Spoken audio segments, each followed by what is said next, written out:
This is a Rogue Media Network podcast. Welcome to the Fee for Service Dentist Podcast. Dr. Sonny Spira. Today, our guest, Dr. Geoff Kerns of Smile Line Studio in Kansas City, Missouri. Dr. Kerns, great story, great beginnings. He is a fee-for-service dentist practice, started from scratch November 2023. Graduated dental school 2021. Proving you pretty much do whatever you set your mind to. He's got some challenges he's met. He's overcome a whole bunch of things. Denied for his loan 3 times, but didn't quit. So it's a great story. It's a great resilient, and I think success story. And I think we're going to hear great things from him in the future. Our podcast, as has been for quite a while, and we are blessed to have him, is Kettenbach Dental sponsor, who is very excited to announce the first major advancement in fluoride varnish treatments. It's no longer any alcohol or resin. Instead, patients will get the treatment delivered by a muco-adhesive dimethicone gel. Say that twice without messing it up. Leaving a smooth, silky, lubricious feel. No more grit. Contact Kettenbach today for more details. And do more varnishes that patients will appreciate it. Call 877-532-2123 or visit KettenbachUSA.com. Kettenbach with a B-A-C-H. Thanks for listening, everybody. If you like what you hear, please like it, click like, subscribe, share it with your friends. You don't like it, well, share it with me. Call me, 607-624-2962. Text me or email me, sonnyspira@gmail.com. We want to make sure we provide content for you that will help you in your journey in dentistry. Have a great day, everybody. My name is Drew Burns, and I'm a part of a small group of dentists who believe something crazy. We believe that the standard of care is just not good enough. We demand the best of ourselves and the best for our patients. We believe that the best way? No, the only way to practice dentistry is on our own terms. If you ask the dental consultants or the corporate CEOs, they tell you that what we're doing isn't smart, that fee-for-service dentistry is dead, and that the golden age of dentistry is over. Yet, while others focus on profits first, we focus on the patient first. And yet, our offices are some of the most profitable in the entire country because we invest in ourselves and we are doing things right. It's our name on the door and it's our reputation on the line. My name is Drew Burns, and I am a fee-for-service dentist. This is the Fee-for-Service Dentist Podcast, and these are our stories. Welcome to the Fee-for-Service Dentist Podcast, Dr. Sonny Spira. And our guest today is a tough one for me because this is a Kansas City guy, and I'm a Buffalo guy, and Buffalo plays Kansas City in we'll call it the quarterfinals of the playoffs. And I'm looking forward to hopefully us winning, but I don't feel confident. I'm sure he might feel confident because he's got Patrick Mahomes. Anyway, it's going to be fun. This is a good one because I reached out to Dr. Geoff Kerns after he posted something on the fee-for-service group. I was like, hey, you want to come on? He's like, yeah. Then he was like, I don't know. And he was like, yeah. So it was really cool. So let me give you a little background. Dr. Geoff, he grew up in Kansas City and was exposed to the world of dentistry at a young age when his parents took him to get braces. The experience was transformative for him, and he was amazed at the way his dentist was able to renew his confidence in himself and his smile. His passion for the profession was solidified when he was hit in the mouth during a basketball game in high school and needed to receive 2 root canals. Dr. Geoff had a great experience with his dentist and was inspired to provide calm, cool, and collected care. That should be on your business card. Calm, cool, and collected. Just like the doctor who helped him. Dr. Geoff studied biological sciences with a minor in chemistry at the University of Missouri, Kansas City. Oh, Dr. Matthias Horrigan's school. And he went on to earn his DDS from the same school. Immediately after dental school, Dr. Geoff and his wife, Brianne moved to Memphis, Tennessee for her to attend Pediatric Dental residency at the University of Tennessee Health Center. During this time, Dr. Geoff worked as an associate at a private practice In Arkansas and Tennessee, he gained experiences all facets of dentistry and quickly became very comfortable with the idea of being the only dentist in the office.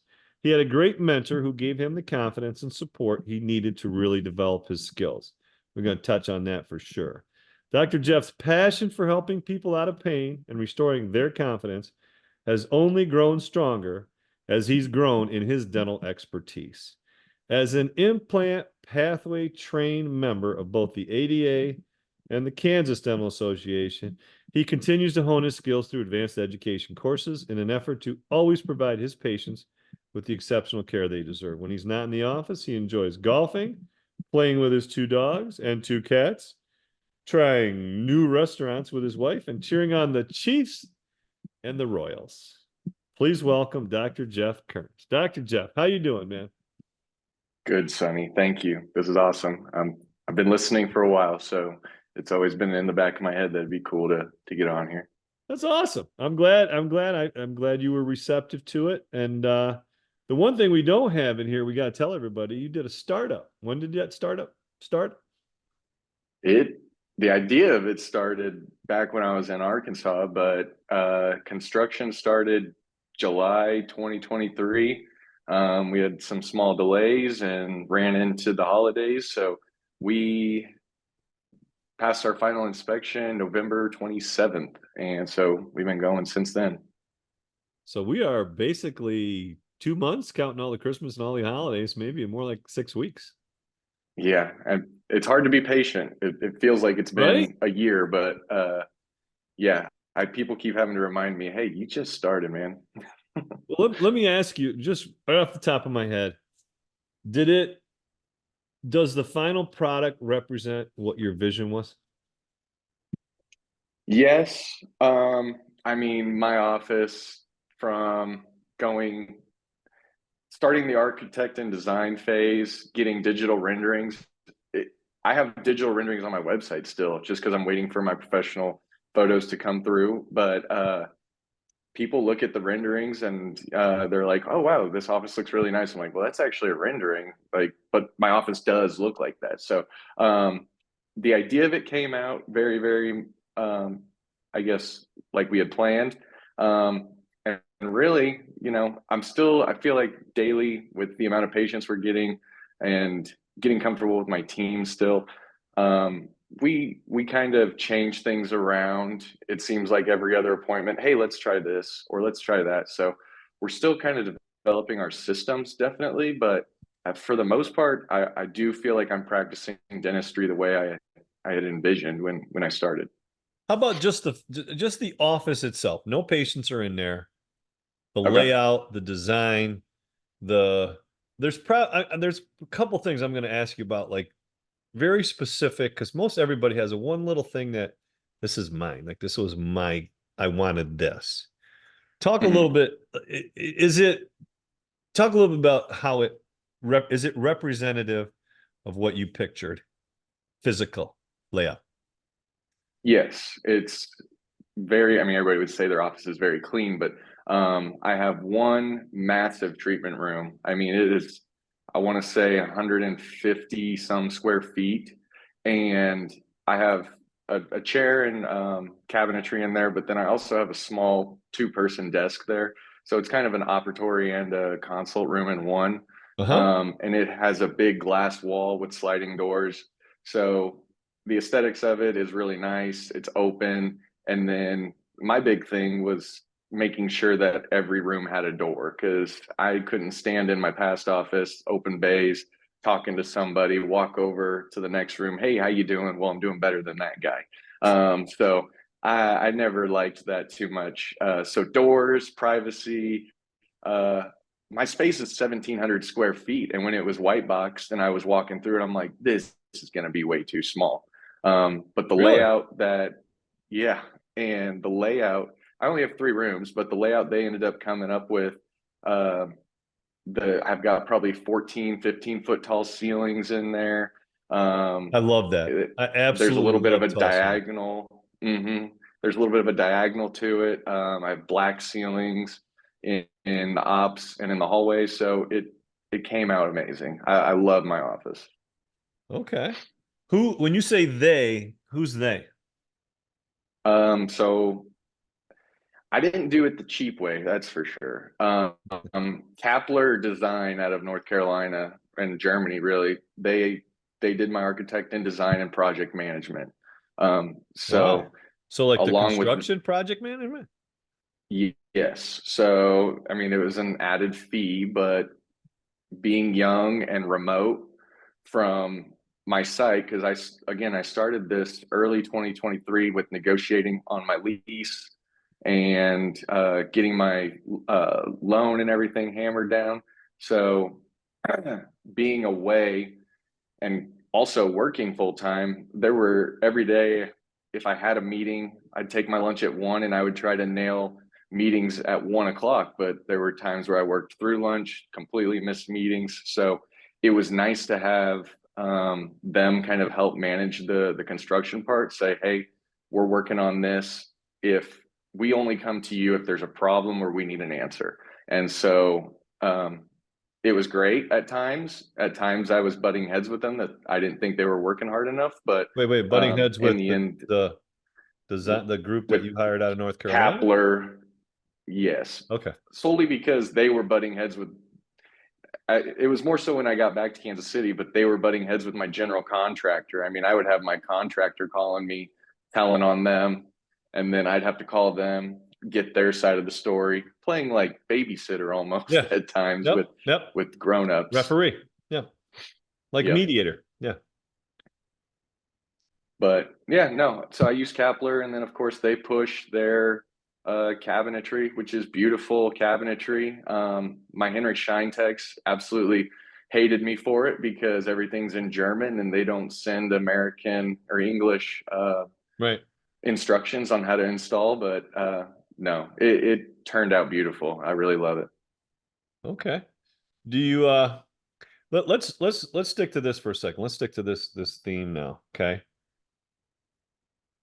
When did you buy or rent the space? When did you agree to that? I think I signed my final lease March 1st, 2023. Okay, so you signed the lease in March. What term? 5-term, 10 years? What was it? 5-year, 10 years? So we actually did 15-year lease term. And reason that was we were just trying to get as much tenant improvement allowance out of them as possible. So explain to folks what that means, tenant improvement allowance. So we were looking for, I want to say we started at like 75 a square foot. So 1,700 square feet, we were trying to get $75 for every single one of those square feet from the landlord to then help me on my build out costs. And I think we finally settled at $60 a square foot, which was $103,560 that they would help me with my build out. So they kicked in the 103 then? Mm-hmm. Okay. All right. So the overall project was what, 175? Well, no, if they did 60 and you did 40, that's what I'm just trying to. 60%? Oh, no, $60 a square foot. Yes, that's yes, 60. Sorry. Excuse me. Yes. Little mistake there. Man, I wish I got out of it for that. I almost saw you jump through the screen. I was like, oh, wait a second. My math that far off? No, it is if it's $60, not 60%. I got you. Okay. Well, if you want to share those numbers, that's perfectly up to you. I don't have to pry, but so essentially what we're talking about is the owner of the building helps contribute. Now, when they do that, do they give you the draw checks? Like, for example, okay, we need to draw at this point. Okay, it's $100,000. Listen, you guys said this, so you're going to kick in 20. Right. And did that go smooth? I'm waiting for my last one. And the reason was I had people warn me, I think it came from one of the podcasts, make sure it's not structured in a way that when you're paying out that essentially, well, I guess let me back up. I had heard the worst way to do it is pay for the whole construction project and then go get it from them at the very end.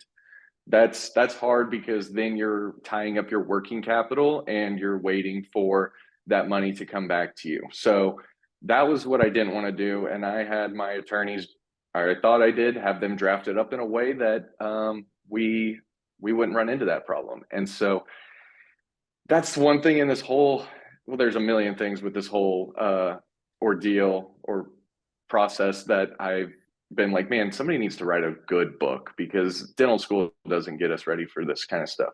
But I thought it was right. Evidently, the way the legal jargon panned out for me was I was allowed a certain percentage of my total construction costs. Like, let's say I paid 50% of my construction costs. Well, then I was allowed to get 50% of my tenant improvement allowance. And so I took one draw and I got 50% of it, which was great because that helped me finish the project. And then I could only do a draw every 30 days. And so then we ran up into December and I was like, you know what, I'm just going to finish the project at this point. We finished it and they're processing my final one now. And it was a bit of a headache because my landlord is an international landlord. It's CBRE. So it is a massive company. They don't really care about me or my feelings, but they have the money, which is comforting in that I know that I'll actually get that money back. I was going to say, you're pretty confident you're going to get the money? Oh yeah. Oh, that's great. That is great. Well, that's probably the most important thing. The lease negotiations with them were interesting because we went around and around I ran up a huge bill just redlining leases back and forth. And that was frustrating, but the landlord, I've left and walked away from this space twice. And Smart. Both times they came and called me and said, you know what, let's draft it up. You have your attorney write it up how you want, and we'll get it done. And so I had my attorney do that. I got it back, looked at it real quick at lunch, sent it off to them. I said, hey, looks good. I'm ready to sign this if you are. And they sent it back to me signed, and I read through it and I go, wait a second, this term here is still wrong. I'm not doing this. And they were like, that's what you sent us. So then my attorney had actually messed it up and not proofread it well enough. And so then they told me, you know what, that was your last chance. We'll see you later. And so I had called my realtor to find me a couple other spaces around town, and we were inquiring about one. And then sure enough, they called her again and they were like, all right, he has one more chance to draft it up and let's get it done. We want a dentist here. Well, hopefully it has a happy ending. Okay. So yeah. March is when you sign the lease. And you said you've been thinking about doing your own thing since the time you're working in Arkansas. So as a 2022 grad, right? 2021. So that's from 2021 till March of 2023, you were thinking about this. Yeah, it really came about. I always thought I'd want to have my own office, and I always thought I'd go the acquisition route, 10 years into practicing. But when we got shut down for COVID, we would have lectures at home and remote learning and stuff. And so one of our classes was a presentation put on by a dental contractor in town. And he was running through all of essentially his portfolio, showing off his cool offices that he'd built. And there was one office that I had actually been through for a tour, and it was a beautiful office and very successful dentist. And on that blueprint, he had shown a section of that office that said future plans for something. And he said it took that doctor 13 years to actually utilize that future area. And I started, sitting at home contemplating my life with COVID. Is anything ever going to be normal again? I was like, gosh, if we get back from her residency after 2 years, I'm going to be 30. And I know that's young, but if I wait until I'm 40 to buy a practice, one, we're going to have kids. We're going to have all this other stuff going on. I'm going to be tired probably. And am I going to want to get into something? No matter what. Yeah.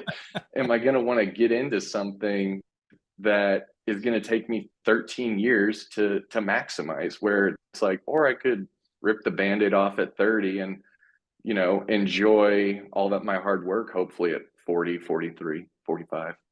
Okay. Well, I admire you, man. You got nice cannolis, man. Good for you. I feel crazy at times. Of course you are. You know what though? Yeah. It's go back to what you just said. It represents what your vision was. That's the most important thing. Now the other parts of your vision, like how you want to practice and it will come true because you to me, not knowing you very well, but having a little sense of, you got a strong sense of what you want to look like and be, and the practice will be the same because like if you build it, they will come. If you dream it, you can achieve it. All those things, to me, it's just going to happen because you're going to help make it happen. It's not going to happen by accident, you know. Yeah. It's intentional.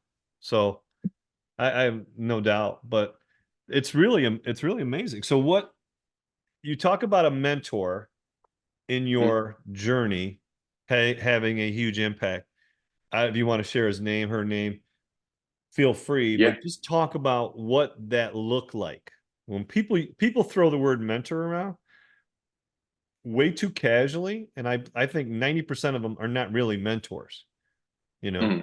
So yeah, talk about your situation. no, I the way it happened is just so fortunate, and seems to be like throughout my life just how things have always worked out. But so my wife on match day of 2021, we find out we have to go to Memphis, and I had been kind of reaching out.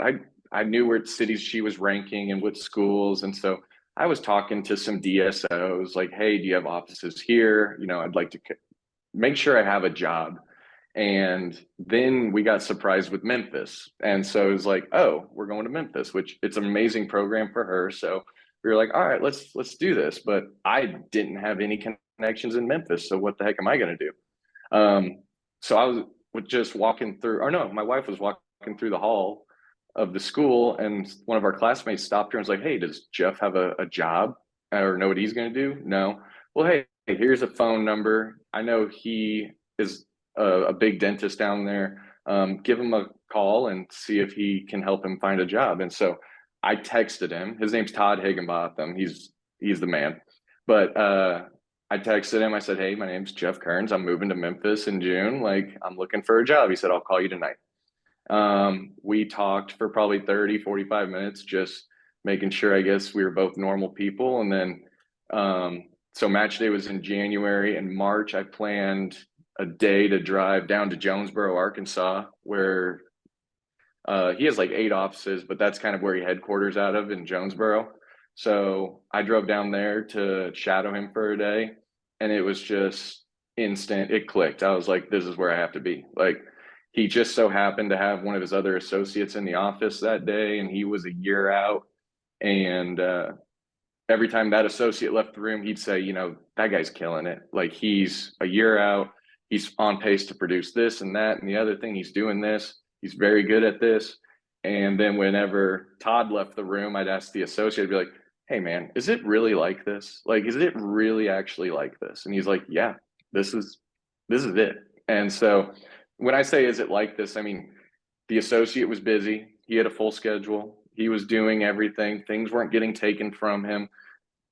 Todd didn't care, you know, if he had a bridge on his schedule. It wasn't like, I'm going to go do that bridge.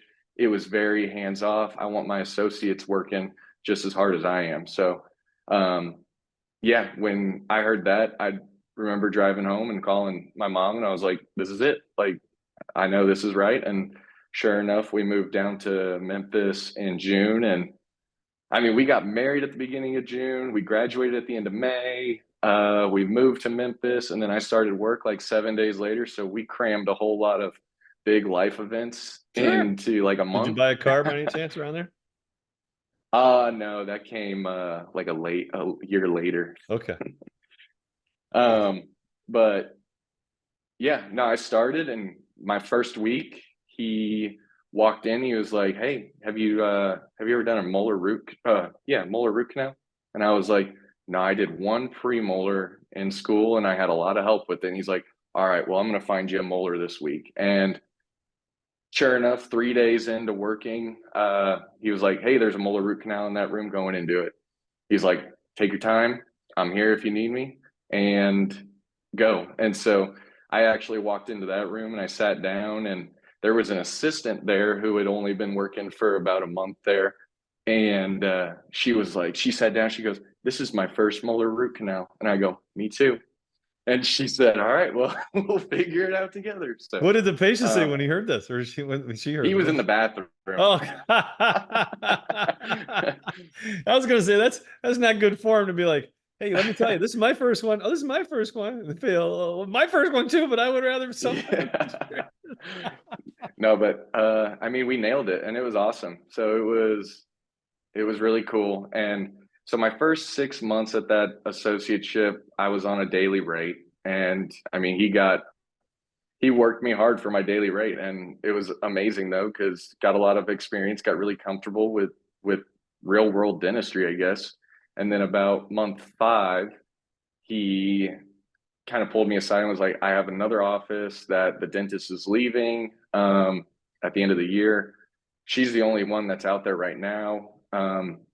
So if you want to go there, if you agree to go there and be the guy there, then I'll kick you over to production now, so you don't have to stay on daily rate. And I'll come out there once a month if you want to put hard stuff on that day, and we can work through it together. But otherwise, you got it." And so I drove a lot. That's why I got a new car. It was 70 miles to work, 70 miles back on a 80-mile-per-hour speed limit highway. So it was a long days and a lot of driving, but it was a 9-op practice with 4 hygiene, 5 production ops, and we were killing it. So the way you're describing it is great. Let me ask you the next part of that. Did you get some business experience in this process too? No, Okay. not really. Not All right. I didn't have any role in hiring or firing any of my assistants, or they gave me a lot of wiggle room with, I guess, this patient can't afford it when it's this much, but I can maneuver it this way. They gave me a lot of freedom. I don't know if they liked that I kind of ran with that freedom a little bit at times, but I didn't like, pricing patients out. But that's what he saw in you. That's why he put you out there that quickly on your own too, right? Yeah, I think. Now, how about the other part? Because I was just talking to my partner about this today, was like, it's one thing to help with the skills part. It's a whole nother thing to explain and visualize bigger picture in terms of treatment planning. You want to call it selling, you call it selling, but treatment planning, the work, and how do you articulate some of those things? How do you pass the message on to the patient in a empathetic way, or in a way that the patient understands that it's going to be in their best interest to do X, Y, or Z? I mean, some of those things, like, I think really help define us as we mature in this a little bit. How do you connect, and how do you pass on a treatment plan, or pass on treatment plan suggestions that they're amenable to? How did that go for you? Yeah. Early on, when I was in my daily rate phase, I was in the office with him probably 2, 3, or 4 times a week. And No, there the were times office, where, like the private office, or just yeah, his private, like, okay. there were 3 offices really I worked out of: Jonesboro office, Blytheville, Arkansas, and then West Memphis, which is technically in Arkansas. I had a Tennessee license, but I only ever got thrown over there if, another doc was out sick or on vacation. So, but in my first 6 months, I was in the same office as him, probably 3 or 4 times a week. And there were times where I would walk in and he wouldn't even tell me he was doing it, but he would stand on the outside of the room, listen to me treatment plan, And I'd come out and he'd say, "You're talking too much here. You're over explaining this.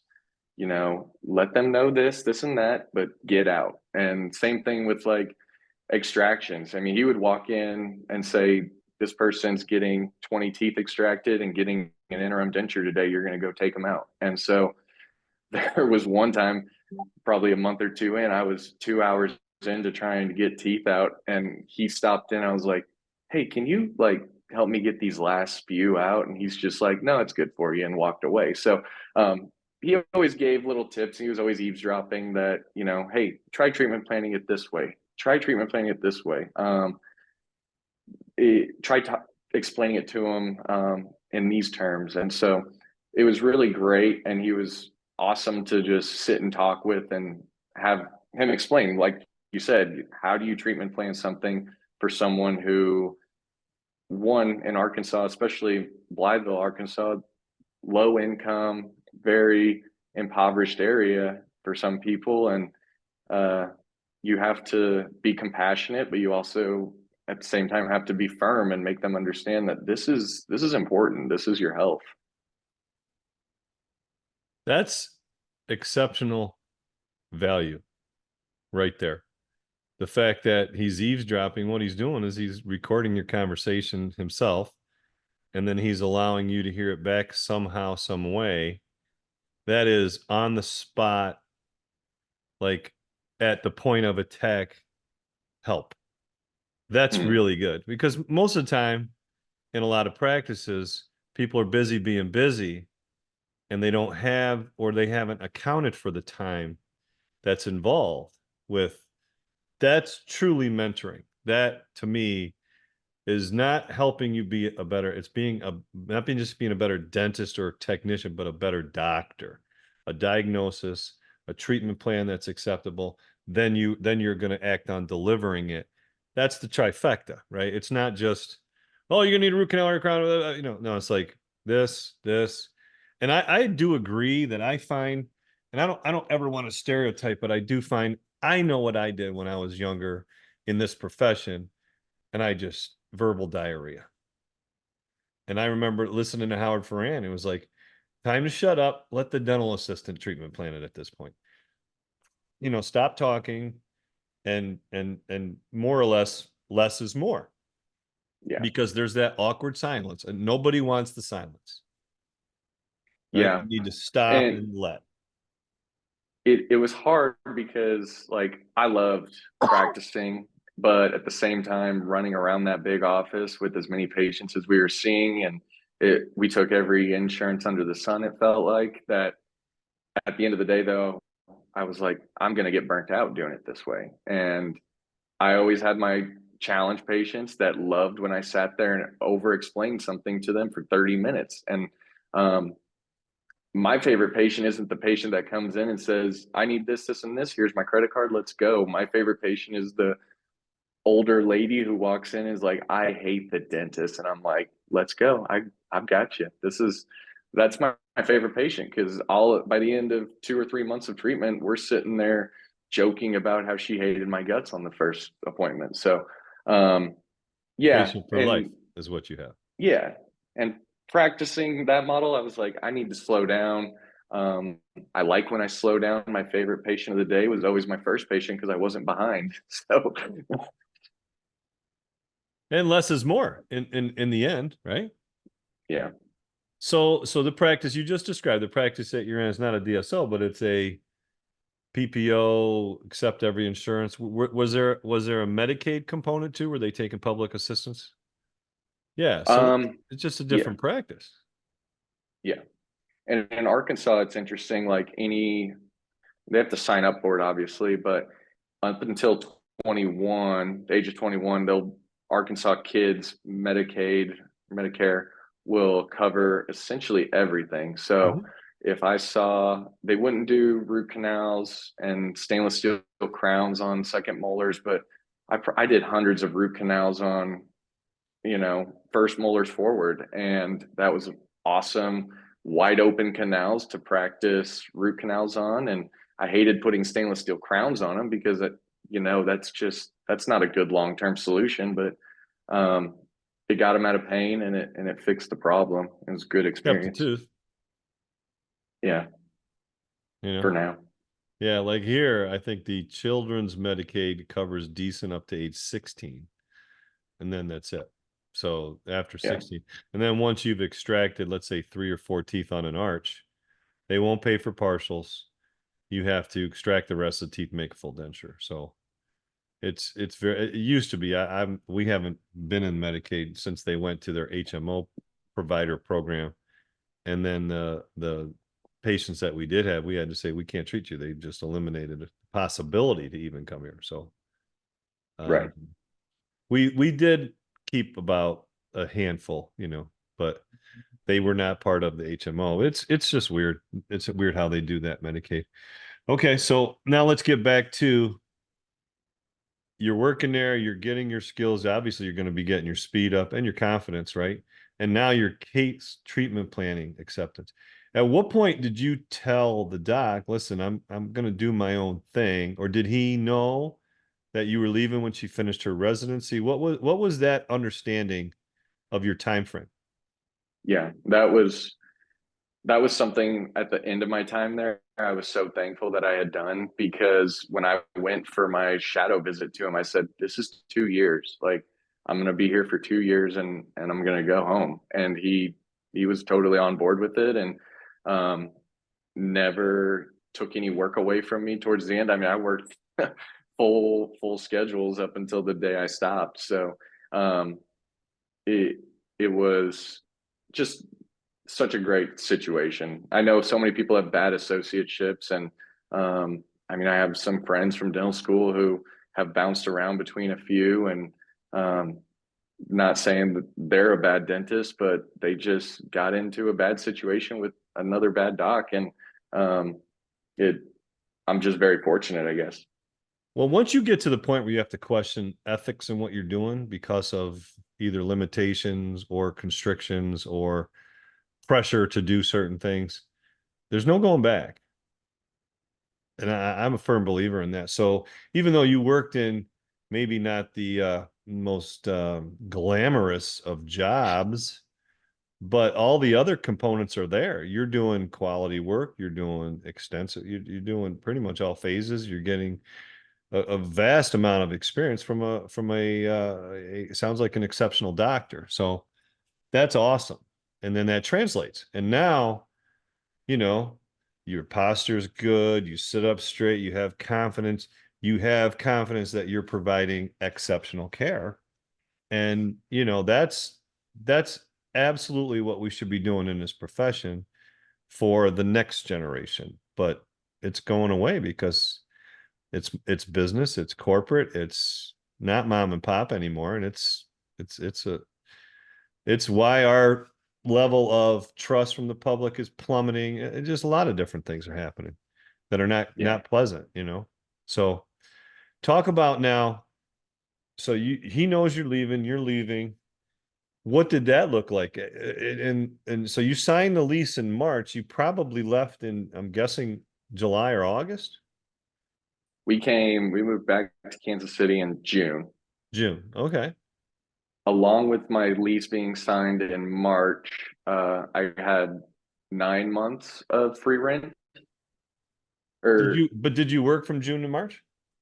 Or you signed it March before you left in June? I'm speaking on my lease. So I signed, or are you speaking on my contract? No, your lease. You signed the lease. Did you sign it before you finished your contract of employment? Yes. Mm-hmm. Okay, so the clock is running in March, but you're not even really there. Yeah. Okay. Well, that's one thing, and I'm sure there's plenty of doctors listening or in the fee-for-service group that could have told me how to time it out a little bit better, but that was one thing that I always felt was frustrating with getting a lease, getting a loan, getting design going. It's like all three of those things have to happen at once. But my landlord won't lease to me unless I have my loan. My loan won't loan me unless they know kind of what my rent will look like or what my construction costs will look like. And then my architect and design, hiring them costs money, but I'm not going to go out of pocket to to try to do that. I guess I could have, but it just wasn't in the cards to go out of pocket and do all three of these things at the same time. So it felt like I got my loan, I got my lease, and then I got going on the design part. And from March until I left. I mean, is that how you solved it then? That's how I went about it. Yes. So how did you get the loan without really giving them? And was it just a verbal conversation that here's what the practice is going to look like? I was sending them like our almost finished redlined lease agreement that this is where I'm at. This is what I'm planning on my rent being for that first month. And this is my estimated. I had an estimated construction cost for them just from talking to my architect and design people that, what would you estimate this scale of an office being? And they gave me a ballpark number. And so I was using best guess numbers there. Yeah. So you're penciling in essentially your business plan, right? Your business strategy.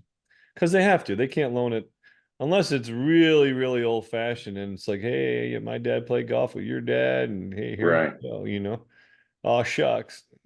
Even in the Midwest, I think that was I think that was my first post I put on the fee for service page. Was I got denied for my loan 3 times, 3 different banks. So at that point I was like, I don't know if I can do this. And it was a couple of recommendations from the Facebook group, but then I had remembered my best friend, one of my one of my best men from my wedding. His brother-in-law works for Provide, which is a health sector of Fifth Third Bank. And so I sent him a text one night at like 1 a.m. I was like, your brother still work for Provide? Yeah. Can I have his number? And so I sent him a long text with my situation. The next day he said, I'll call you. And that's the funny thing. Like I said, Sonny, weird things like this have happened throughout my life where it's just like something clicks and it goes. And but you understand, you understand though, right? It's because actually my quote today on Facebook was actually this, like, if you fall down, get up, get up, get up. Because happiness is not this. Happiness is having a problem and getting past it. It's, you got denied 3 times, right? Most people probably would stop after the first or the second one. Definitely after the third, but you're like, no, this is not my plan. My plan is this. Let me find a way. So I was pretty spot on with you. It's not an accident. It's just going to be what you're going to do. Anybody that tells you, and Facebook is a great place for it, to write these fantasy land. Oh, this is wonderful. And, it's lofty, and no, hell no. Nobody's path to success is straight. Okay. It's not. If they say that, they're full of shit, because it's not. And it just cracks me up. But this it's great. It's a great lesson to anybody listening that no doesn't necessarily mean no. Like I learned that from listening to Dr. Mark Hyman speak one night. No means no, not yet. So, hey, listen, do you take a Panorex with all your full mouth series? No. He goes, not yet. And that's how he kind of talked. And I was like, son of a gun, I'm picking up what he's really saying here. And he's right. Like the one thing I would say about your office is be a little bit flexible, because things change. You're going to see different needs, different changes. Be okay with all of a sudden, okay, geez, we have carts here for this, and we're going to, let's do this. And, don't be so married to it that you can't change, but you're going to change, and you're going to you'll figure it out. You'll be modifying some things within the next couple of years. You'll be making some modifications, because that's how the real world is. Things improve, things change, and figure out the best way to implement technology or whatever it might be. So let's get to that part now. So you have this vision, you got the loan, you got the lease. What did you do with the nuts and bolts of the? You said Henry Schein was your supplier. Did you price it out? Did you go all new? What were some things that you did for the purchase of the equipment? Right. So yeah, I knew I wanted everything new, and kind of just my motto has always been, and it's how I like to practice, do it right the first time. And so the I sent, his name's Spencer.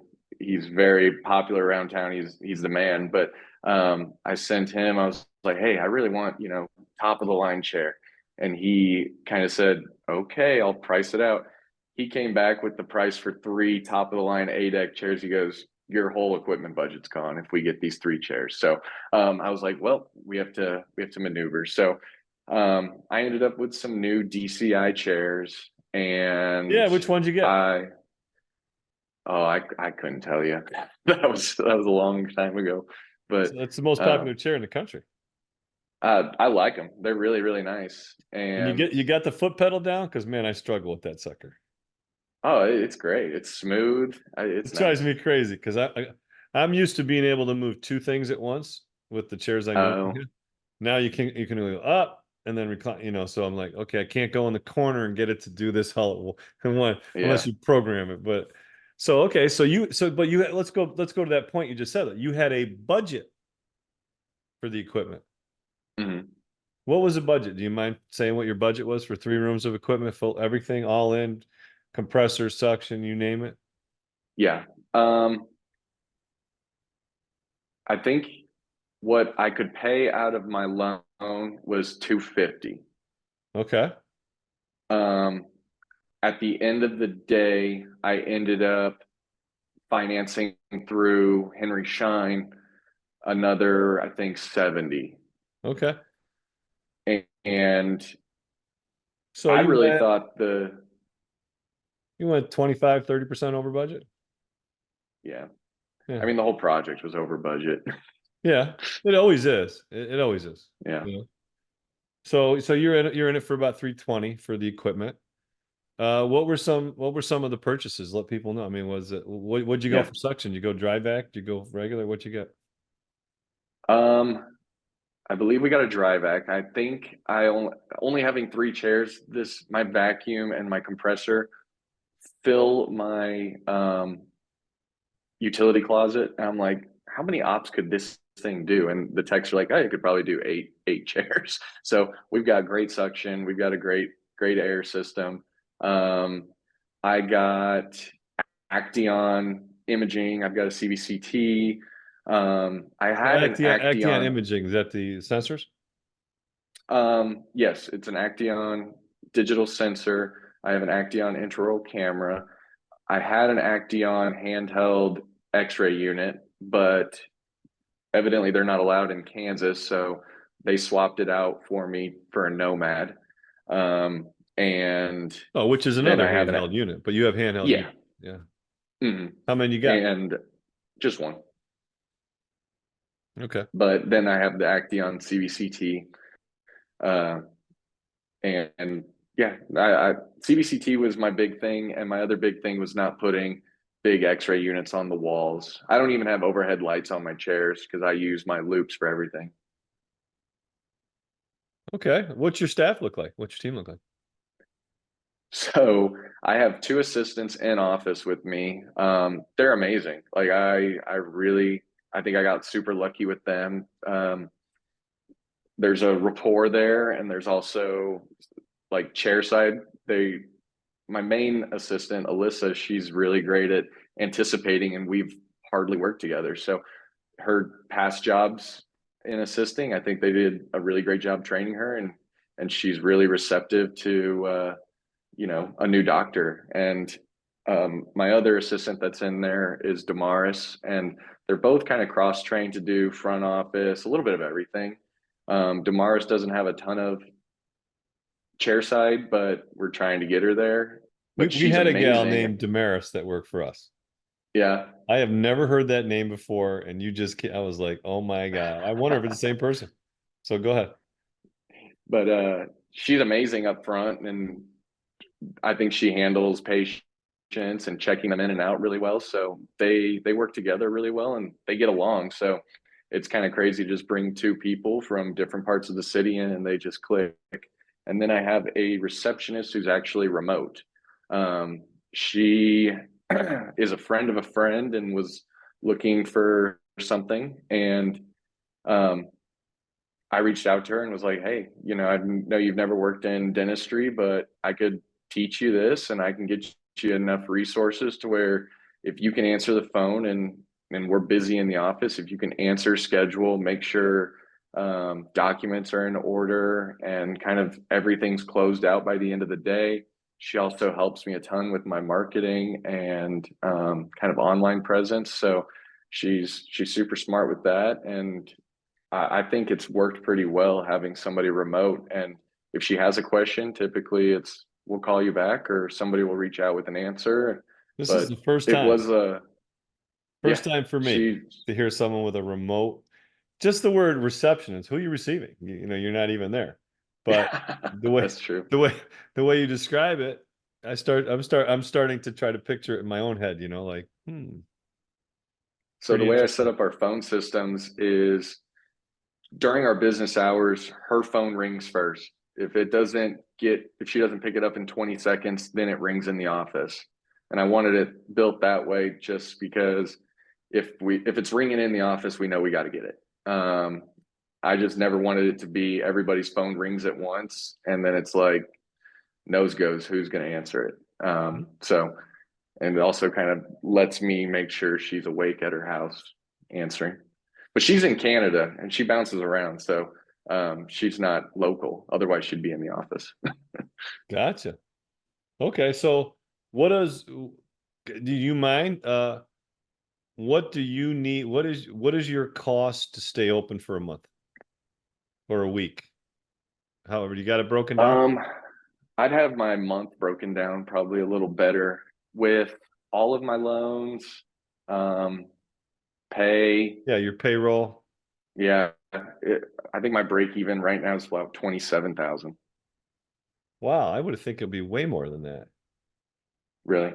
Yeah, just based on the numbers. I mean, just the equipment loan alone, your lease, to keep the lights on, everything. So all in $2,700, 27,000. Yes. So the Wow. equipment I did finance through Henry Schein is on their Flex program, which I ordered so much stuff from them that I think I don't have to actually make a payment on that until maybe the middle of this year. So it's kind of like they take, I think that is like 1,700 when I eventually have to pay on it, if I have to pay on it. Because if by the middle of the year I have a big enough supply order during the months, that gets credited back towards paying on that. I don't know how it works. I didn't ask questions. It seemed like it was a great deal for me. I'm trying to understand that concept, what you just said there that you just pulled back on for me. I was like, wait a second, I'm going to pry more. All right. So really that's, if you're doing 4 weeks, right? $7,000 a week. Puts you at, I would love $7,000 a week. Puts you at 28, now, right? No, I'm just saying it's not going to be, it's trust me, there's going to be peaks and valleys and you'll get there. So what does it look like in terms of marketing and getting people to A, know you're in business, first of all, right? Yeah. And then B, come see you. What are you doing? That has been my biggest headache. And I'm actually in the process of re-interviewing marketing companies. And that was my most recent post on Fee for Service Facebook, that asking if anybody had any experience. And I get the responses where people say, oh, you don't need a marketing company. Your best marketing is yourself. I get that. But at the same time, I don't know how to run a Google ad. I don't know how to optimize a website to make sure people get in. That I need somebody to do that. I'm very good at understanding that I don't know it all. So I had a company, I don't want to throw their name out there. You can see it at the bottom of my website just because I don't want to bash them while I'm still under contract with them. But we've ran Google ads and a pretty significant Google ad budget. I mean, I'm spending $2,500 the last 2 months, and I'm going a week and a half at times with no calls. And I'm like, I would rather take $100 and walk around and say, hey, here's $100. I'd get 25 patients off of that a lot easier. So I don't think it's getting done. Talking to a couple of other marketing companies and them kind of diagnosing and auditing my site, they're seeing some glaring issues. So currently in the process of deciding where do we go next. So that's the digital side of it. On the local side of it, we're busy. We're busy like trying to get our name out. A couple of things I've done is I've taken a lot of mailers around to some residences or we have active adult communities here where it's not quite a retirement community. Yeah. And so I go there because in fee for service, our demographic, my favorite demographics, an older patient who either is retired, doesn't have dental insurance, or, older business owners. So, I mean, you guys know this, so I don't know why I'm explaining it to you, but I've taken some mailers around there for a resident about a membership discount. plan? You put a membership plan together? I do have a membership plan, and that's one thing that I think the company I'm with now isn't highlighting enough or broadcasting and getting that out enough. But I've gone around we have a direct primary care, a bunch of those around town. So physicians who run membership only medical offices. So I've gone around there trying to introduce myself, say, hey, your clients are my clients, and you don't do dental. So if you ever need a CBCT taken for dirt cheap, or you need one of your patients needs something looked at, like, we're here and we cater to our patients the way you cater to yours. And that's been good. I've gotten one patient from that, but I'm hoping it just takes some time to let them know we're here. And it takes time to build the base, right? Mm-hmm. Because almost like each one is so much time and investment. It's like, you sprinkle 10 seeds and maybe one pops, right? So it's like you keep doing that, but then one can also help spread some seeds, right? So it's, you need, it's the hardest part really is the baseline, getting the baseline, like the bottom of the pyramid. Once you build up the bottom of the pyramid, the growth becomes, curvature, right? Your learning curve, and your curvature growth, which will mimic, will skyrocket, because you'll have 50 raving fans, right? And then they'll add, if each one adds one, you have 50 more. Now you have 100. You know what I mean? So the numbers, it's just a simple math equation at that point, but it's getting to that point. So all the things that you're doing, let me reinforce that they're all steps that will take some time, because you're going to have quality relationships, like the 70-year-old you referred to that hated going to the dentist. And those are the people, though, that refer.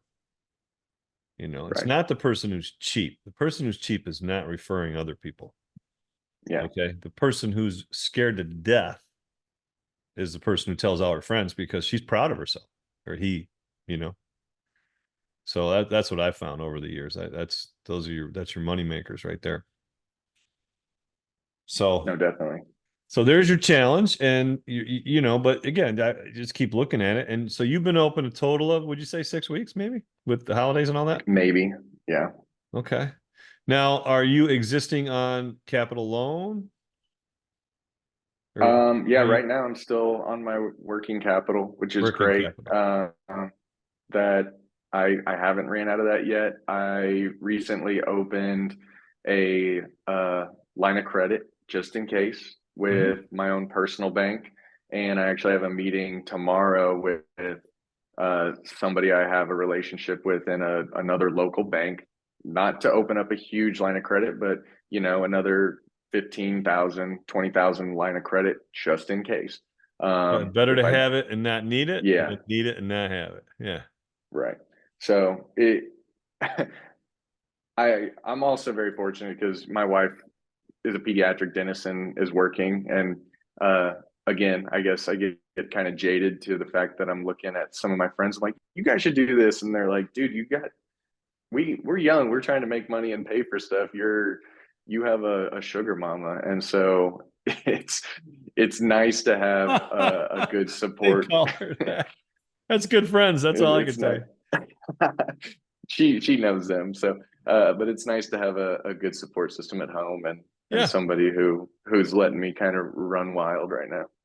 I think it's essential, whether your spouse or significant other's working or just, support. You have to be on the same page.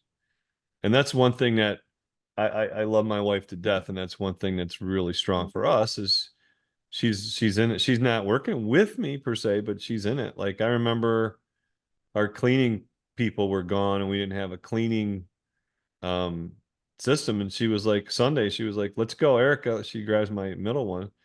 Where are we going? We're going to clean the office. And she's like, can't we just call the guy? And my wife explains, well, there isn't a guy right now. And they're like, well, why are we doing this? And she goes, very simple, because this is what pays for that. Right.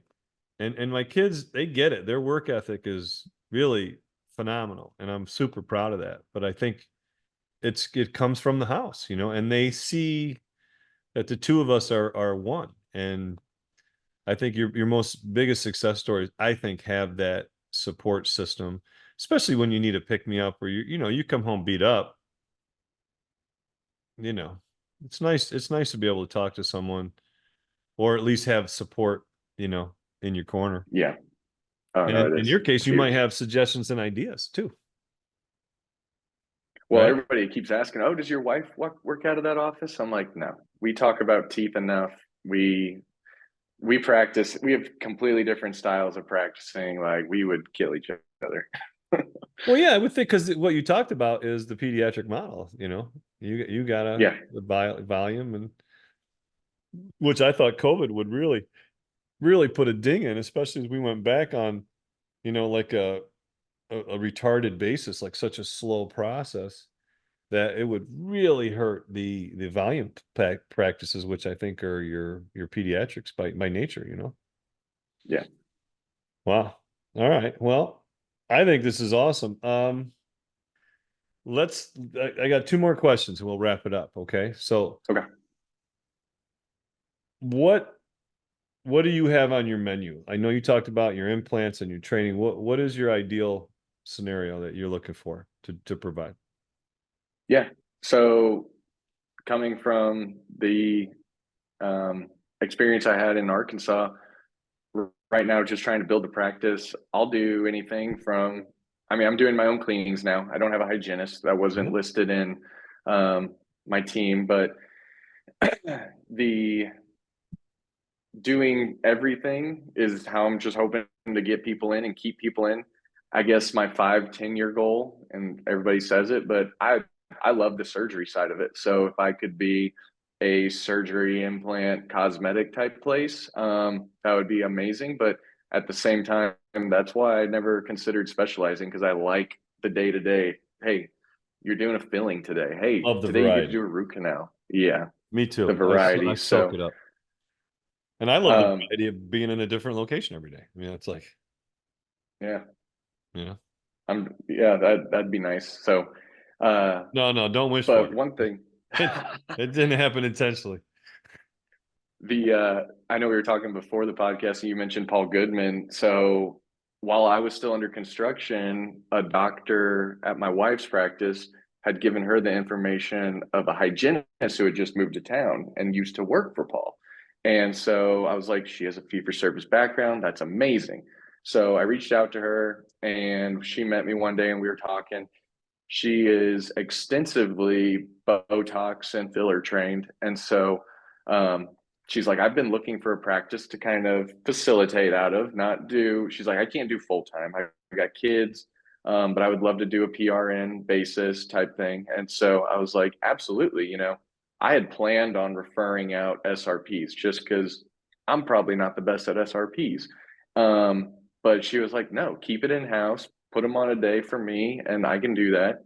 And if you go get Botox level 1 and fillers level 1, then, I can practice out of your office. So I went and did that last week. And I think that's I didn't even realize how cool that is, and how it can be very cosmetic, but can also be very, functional and health inducing, I guess. But so I think that's a pretty cool thing. And I look forward to seeing how we can implement that and start more discussions with it. So, I don't know. I have a 3D printer too. So seeing what we can do with smile design and 3D printing stuff. I'm hoping the residents continue to adapt, because eventually I'd love to get away from like traditional composites and do inlays, onlays type things, but one step at a time.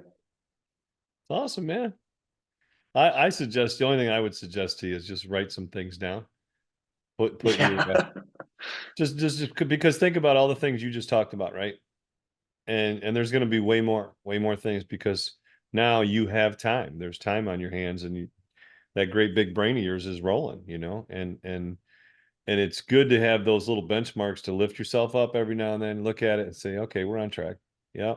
Oh yeah, that's right. You talked about that. We really haven't done anything towards, in this case you did fillers, but let's say it's who knows, let's say it's periodontal surgery, whatever it is, right? You haven't really done anything towards it. Oh geez, I plan to do that by the end of the year. Let me see, let me look. And just kind of allows you to keep the forest separate from the trees at times. And because sometimes you do, the busyness of the office takes you away, and you are now judge, jury, and executioner. You're the whole thing, so you can get lost in it. Oh yeah. Days go by quick, even when I'm not seeing patients right now. I feel like just because I can't turn my brain off, and I've got so many things I'm trying to do, and it's like I remember my days going by. Yeah, I remember my days going by fast because I didn't stop, running around the office. But now it's like they go by fast. It's like, dang, I didn't get to send that email. I didn't get to do that. And it sounds lazy, but there's just a lot going on. So we're going to share in the show notes how to get in touch with you, Dr. Geoff Kerns. Okay. Do you want to do a little shout out either for your email, your website, or your phone number? Do you want to put that in here too, or no? Yeah, sure. We can. Why don't I just put my Instagram up, and that they can send me a message through that. More than happy to answer any questions. I'm certainly not an expert, but I've made enough mistakes to tell you what not to do. It's Dr.Geoff, Geoff with a G, Geoff _Kerns, Kerns on Instagram. Otherwise, you can find me on the Fee for Service Facebook page too. Perfect. Last question. You could go anywhere in time, any place, back. Where would you go? Why?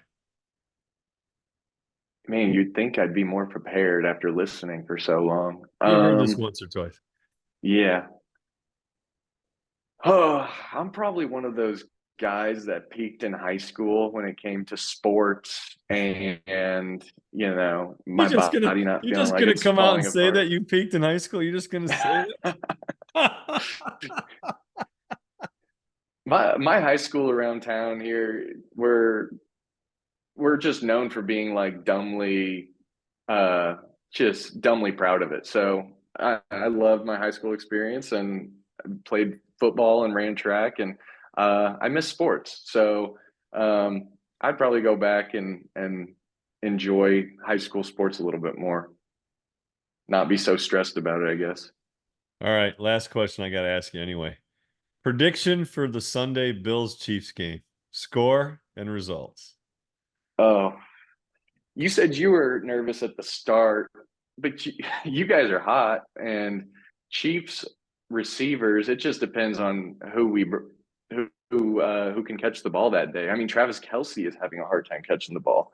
So I'm a die hard Sonny. I've been a season ticket holder for like 7 years. Me and my wife went to the Super Bowl last year. It was awesome. But I don't know. All the analysts are picking the Bills, so that never works out for you. I'm going to say Chiefs. I'm going to say Chiefs 24, Bills 21. Oh my gosh. That's almost exactly what Colin Cowherd said today.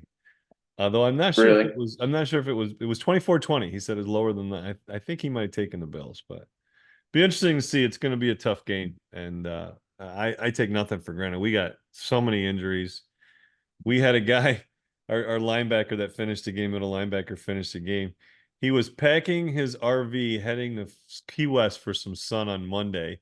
He got a text from the general manager. what are you doing? So I'm headed to Key West. He was like, he talked to him into playing, practice Wednesday and Thursday, and he's finishing the game at middle linebacker. Wow. That's I straight didn't off know the that. That's couch. cool. Yeah, it's a neat. Now, what scares me, as I've heard about, have you heard about Bills fans sacrificing a fan to the pit? What? So where you're building your new stadium Right. there's a big hole in the ground. Evidently, since this winning streak you guys have been on started, when it started, a fan had fallen into the pit and got hurt. And so now Bills fans are sacrificing somebody and throwing them into the pit before the game. So I'm concerned about the pit. I feel like the pit might be the game changer here. Oh my God. Well, they're not killing anybody. They're just making them. They're just maiming them, right? I guess, but That's I was kind of ridiculous. rolling my eye.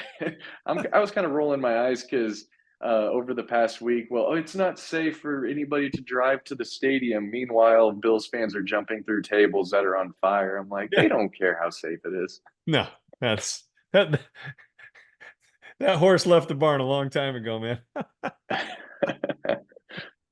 Well, Geoff, I appreciate it, man. We definitely promise me you'll hit me up this summer and let's do an update. Let's let everybody know how you're doing, because I have a prediction for you that by the I hope it's good.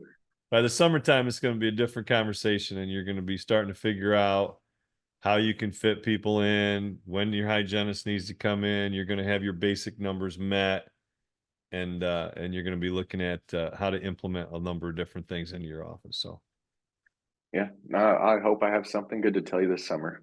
okay, brother. Thanks, man. Thank you, Sonny. I appreciate it. Appreciate you. Thanks for listening to the Fee for Service Dentist Podcast. If you would like to share your fee for service story, please fill out our contact form at ffsdentistry.com. Also, be sure to join our Fee for Service Dentistry Facebook group. For help starting your dental membership plan, visit dentalmembershipdirect.com and membershipmastercourse.com. Finally, for help with in-house financing, visit dentalfinancingdirect.com. And don't forget, your story is what you make of it. This is your name on the door and your reputation on the line. Thanks, everyone. We'll see you next time.